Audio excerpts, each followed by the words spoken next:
नमस्कार, मैं हूं रजत अवस्थी और आप देख रहे हैं इम्पैक्ट भारत टीवी। आज हम मणिपुर की बात करने वाले हैं।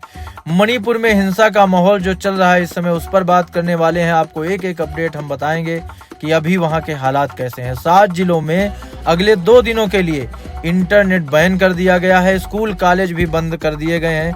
केंद्र और सेंट्रल आर्म्ड पुलिस फोर्स की 50 कंपनियां वहां पर वो भेजेगा।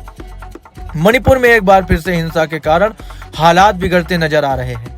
राज्य के 9 में से 7 जिलों में इसका असर है।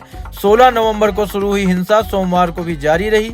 इसे ध्यान में रखते हुए मणिपुर सरकार ने 7 जिलों इम्फाल पश्चिम, इम्फाल पूर्व, बिष्णुपुर, काकचिंग और कांग पोकपी, थोम्बल और चुराचांदपुर में इंटरनेट मोबाइल सर्विस पर बैन लगा दिया है। 20 नवंबर तक इसको बढ़ा भी दिया गया है। इम्फाल पश्चिम, इम्फाल पूर्व जिलों में 17 नवंबर को लगाया गया कर्फ्यू भी अगले आदेश तक बढ़ा दिया गया है। साथ ही सभी 7 जिलों स्कूल कॉलेज और दूसरी संस्थाएं 20 नवंबर तक बंद रखने के आदेश दिए गए हैं। सुरक्षा बलों सड़कों पर गश्त कर रहे हैं। सीएम बीरेन सिंह के आवास और राजभवन की सुरक्षा भी और बढ़ा दी गई है। इधर दिल्ली में गृह मंत्री शाह ने अधिकारियों संग मणिपुर हिंसा पर लगातार दूसरे दिन रिव्यू मीटिंग की है। उसमें जो है सेंट्रल आर्म्ड पुलिस फोर्स यानी कि सीएपीएफ की अतिरिक्त 50 कंपनियां यानी कि 5000 जवान मणिपुर भेजने का फैसला किया गया। 8 नवंबर और 11 नवंबर की हुई घटनाओं की जांच नेशनल इन्वेस्टिगेशन एजेंसी की यानी कि एनआईए को सौंप दी गई है। दरअसल 11 नवंबर को सुरक्षा बलों ने जिरीबाम में 10 कुकी उग्रवादियों को मार गिराया था। मुठभेड़ के दौरान कुकी उग्रवादियों ने 6 मई 3 महिलाओं 3 बच्चों को किडनैप किया था। 5 के 100 15-16 नवंबर को बरामद हुए थे। 100 सोमवार को मिला। इसके बाद से ही मणिपुर में विरोध प्रदर्शन जारी है। जिरीबाम जिले में 17 नवंबर की रात पुलिस की गोली से मैतेई प्रदर्शनकारी की मौत हो गई थी, जिसके बाद से हालात और खराब हो गए। सीआरपीएफ के डीजी अनीश दयाल सिंह 17 नवंबर को हिंसा का जायजा लेने के लिए मणिपुर पहुंचे। अब हम आपको मणिपुर के अपडेट बताते हैं। मणिपुर यूनिवर्सिटी के स्टूडेंट्स ने इम्फाल में प्रदर्शन किया। मुख्यमंत्री बीरेन सिंह और गवर्नर एलपी आचार्य के पुतले जलाए। Army, Assam rifles, BSF, CRPF, Manipur police और राज्य के कमांडो इम्फाल और बाहरी इलाकों में फ्लैग मार्च कर रहे हैं। इम्फाल के इमा कीथल की एक संगठन सीओएमआई और मणिपुर के लोग अनिश्चितकालीन धरने पर बैठे हैं। इन लोगों का कहना है कि केंद्र और राज्य सरकार फेल रही है, यहाँ लोगों की सुरक्षा नहीं हो पा रही है। वो 3 मामले जिनकी जांच एनआईए के हाथ में है, अब आपको वो बता देते हैं। 8 नवंबर जिरीबाम में उग्रवादियों ने महिला की हत्या की थी। 100 के टुकड़े करके आग लगाई गई थी। घटना को लेकर जिरीबाम पुलिस थाने में एफआईआर दर्ज की गई थी। 11 नवंबर को जिराबाम के जकुरधोर करोंग में सीआरपीएफ चौकी पर हमला हुआ था। 10 कुकी उग्रवादियों सुरक्षा बलों ने उनको मार गिराया था। हमले को लेकर बोरो-बेकरा पुलिस थाने में एफआईआर दर्ज की गई थी। 11 नवंबर को ही कुकी उग्रवादियों ने बोरो-बेकरा इलाके में घरों दुकानों को आग लगाई थी। 6 लोगों यानी कि 3 महिला 3 बच्चे को किडनैप कर उनकी हत्या की गई थी। बोरो-बेकरा थाने में इसको लेकर केस भी दर्ज है। सोमवार को ही कुकी संगठनों के जोमी छात्र संघ यानी कि जेडएसएफ, कुकी छात्र संगठन केएसओ और हमार छात्र संगठन एचएसए ने नोटिस जारी किया। इसमें कहा गया कि 20 नवंबर को जिरीबाम में मारे गए 10 कुकी युवकों से श्रद्धांजलि देते हुए चुराचांदपुर में काफिल रैली निकाली जाएगी। संगठनों ने स्कूलों और कॉलेजों को निर्देश दिया है कि 10वीं क्लास से ऊपर के छात्रों को काली शर्ट पहनकर रैली में भाग लेने के लिए भेजें। आयोजकों ने कहा है कि रैली में 10 डमी ताबूत लेकर जाएंगे। मणिपुर की भाजपा सरकार में शामिल नेशनल पीपल्स पार्टी यानी कि एनपीपी ने रविवार को समर्थन वापस ले लिया। 60 सदस्यों वाली मणिपुर विधानसभा में एनपीपी के 7 सदस्य हैं जो भाजपा सरकार को समर्थन दे रहे थे। भाजपा के पास 32 सदस्य हैं, जबकि बहुमत का आंकड़ा 31 है। ऐसे में सरकार को फिलहाल खतरा नहीं है। मणिपुर सरकार ने केंद्र से सशस्त्र बल विशेषाधिकार अधिनियम AFSPA वापस लेने को कहा है। हिंसा के कारण केंद्र सरकार ने 14 नवंबर को इम्फाल वेस्ट, इम्फाल ईस्ट, जिरीबाम, कांगपोकपी और बिष्णुपुर जिलों के सेकमाई, लामसांग, लामलाई, जिरीबाम, लीमाखोंग और मोइरांग पुलिस थाना इलाकों में AFSPA लगाया था। अब हम आपको बताते हैं कि AFSPA लागू होने पर सैन्य बल किसी पर भी गोली चला सकते हैं या नहीं। सैन्य बलों के जवान अशांति फैलाने वाले किसी भी शख्स पर गोली चला सकते हैं। कार्रवाई से पहले उन्हें सिर्फ एक चेतावनी देना जरूरी होता है। सैन्य बलों के जवान शक के आधार पर किसी भी घर की तलाशी ले सकते हैं या किसी को भी गिरफ्तार कर सकते हैं। इसके लिए उन्हें अरेस्ट वारंट की भी जरूरत नहीं पड़ती है। जब तक केंद्र सरकार मंजूरी न दे तब तक सैन्य बलों के खिलाफ कोई मुकदमा या कानूनी कार्रवाई नहीं हो सकती। किसी भी क्षेत्र को केंद्र सरकार राज्य के राज्यपाल या केंद्र शासित प्रदेश के उपराज्यपाल अशांत घोषित करके AFSPA लगा सकते हैं। तो ये जो AFSPA है ये कैसे लगता है, ये इसकी जानकारी थी। 16 नवंबर को CM M बीरेन्द्र सिंह और भाजपा विधायकों के घरों पर हमले हुए थे। वहीं कुछ मंत्रियों सहित भाजपा के 19 विधायकों ने CM बीरेन्द्र सिंह को हटाने की मांग करते हुए प्रधानमंत्री कार्यालय को पत्र लिखा है। सूत्रों के अनुसार अगले 2-3 दिन में हालात और बिगड़ने तो प्रदेश में राष्ट्रपति शासन लग सकता है। 11 नवंबर को जिरीबाम जिले में पुलिस स्टेशन और CRPF चौकी पर कुकी उग्रवादियों ने हमला किया था। CRPF जवानों ने इनकाउंटर में 10 उग्रवादियों को मार गिराया था।